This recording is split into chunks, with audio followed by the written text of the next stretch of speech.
Defiant and argumentative behaviors. Chain of events. So these are the chain of events that lead to the argumentative or defiant behaviors. The first one is A, the antecedent, which is the teacher. Our job is to prevent the poor choices, to motivate good choices to be made instead of the poor choices, correcting to learn, so learning from their mistakes, and de-escalating emotionally tense situations. Count to 10, keep a friend, find different methods that work for the student.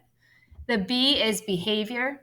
It varies by student, but impacts their learning, safety, or daily routine.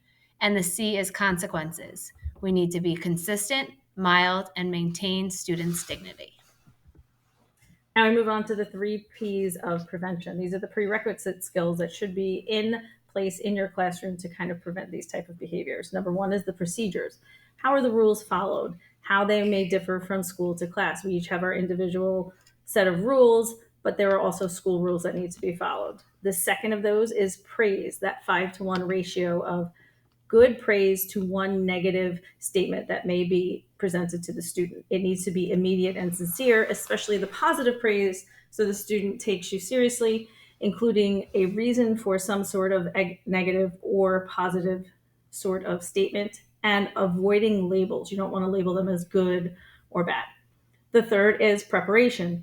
You have consequences, both positive and negative. If you prepare for a test, then you have a positive consequence of you do well on the test. The reverse being if you don't study, your negative consequence is you will do poorly on the test. You have to be ready to implement these at any time. It's also important you want to label the behavior, not the student.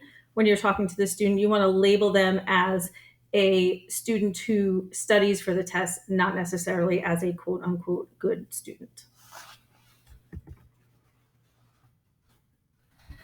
As far as restorative practices, we're not getting rid of the student and kicking them out of class. We are helping the students with their behavior. After the circle, the students are staying in class. Therefore, education is more equitable. We're not kicking them out of class. They're not getting what they want by leaving, and they're also staying in the classroom. It creates a bond with our students. We can find out why they're acting out, and it helps them right their wrongs. It has to have a lot of practice. You need to do it in your classroom so they're used to it. It can't just happen automatically.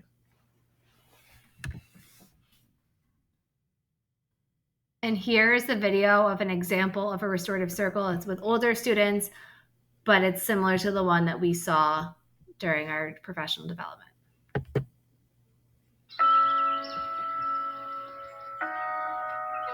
First, I'm going to read a quote. To succeed, you must first improve. To improve, you must first practice. Young people have to be given space to grow and to feel like, okay, I made a mistake, but from this learning experience, I can continue to become better. To learn, you must first fail.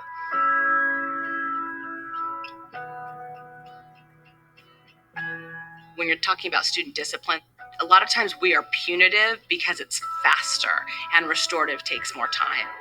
But restorative practices are better long-term. So at Procone, we have a place called The Zone, which we use in lieu of suspension. Welcome to The Zone.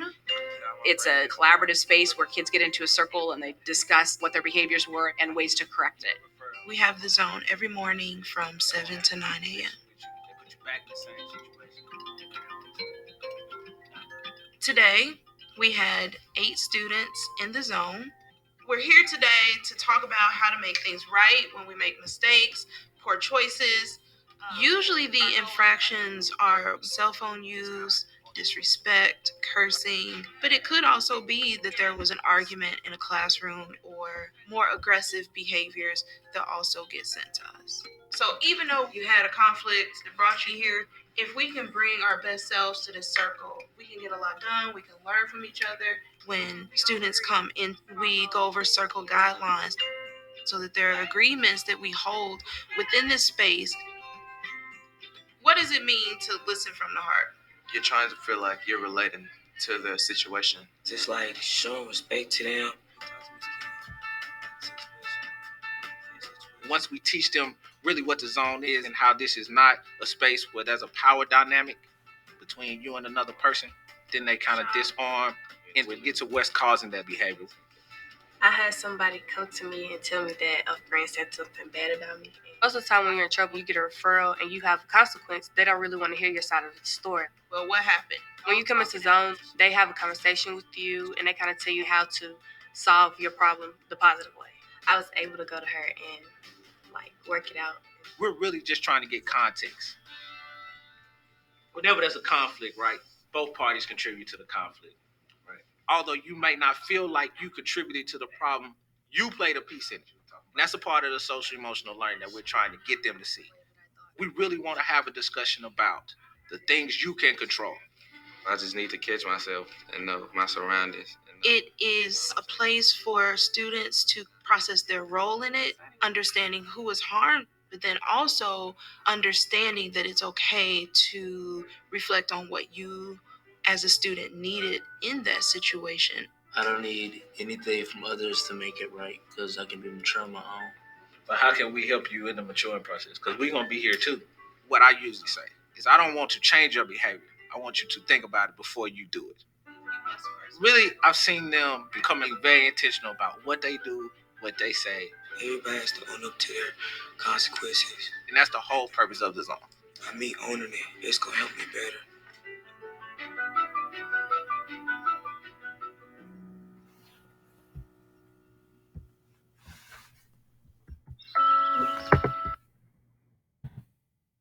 Okay, so the next thing is the escalation cycle. It's the difference between acceleration versus agitated. When someone's agitated, it's usually confined to the certain person, whether it's huffing and puffing, mumbling under their breath, or not talking to another person or trying to engage in a conversation. A lot of times you have to be careful not to accelerate the behavior by trying to confront them, because we see it often that they can be triggered by the acceleration and it makes them continue the behavior instead of stopping to think about it. An acceleration, it could be the kids look at you and say inappropriate things. They don't care what we're saying. If we can identify the trigger, stress could be fear, low self-regulation, fight or flight overrides, learning brain. It could even be boredom or low self-esteem. It's important that we give students space and the tools so that way they're not accelerated or agitated. Put the past in the past. They have to start fresh. Breathe and believe. So the first one is to stay calm. When you're approaching or talking to them, to stay calm. Don't come at them aggressively or annoyed. Try to make it so that they could have a smooth transition. Attend to those who are making good choices. So don't give them all your attention, because that's sometimes what they're trying to get from you. Walk to the student. Don't run at them. Make conversation private to validate their feelings. Ask if they can use any tool to help support them. Position yourself so that you can see the rest of the class. And remove the audience if possible. So if you can just have them step outside, right outside your door, so you can still watch the class. But that way it's not, if they're doing a lot of this for attention, you're not giving them what they want from the situation, and hopefully then preventing it from continuing. So if it does happen and it does come to an escalation and the situation has occurred, and now what do? Now you're revisiting everything. This is after everything has happened and you have the opportunity to talk with that student one-on-one, and that's more the rapport building and meeting with them to show that you care. So you're going to revisit the situation, have the student explain what happened, taking their feelings out, and these are the actions that happened. Then they can add their feelings in and talk about that, talk about the mistakes that they may have done and how they can grow from them. They're going to make mistakes, especially when they're agitated. They're working from their feeling and emotional side of their brain, so they're not thinking clearly. We can talk about the danger and the opportunity, what could have happened to the other students, how might we have changed that. We want to be forgiving as the teachers in the classroom and talk to the students about, let's learn about what happened, but not forget, because the situation could occur again. And if you are in that situation, how are you going to deal with it? And that leads into the repairing of that and the repair plan, sitting and talking with them and being like, okay, this is what's going to happen next time should this occur again. Now, what do you do if they still don't correct their behavior? You're going to have to reflect, but try to describe it in non-judgmental terms.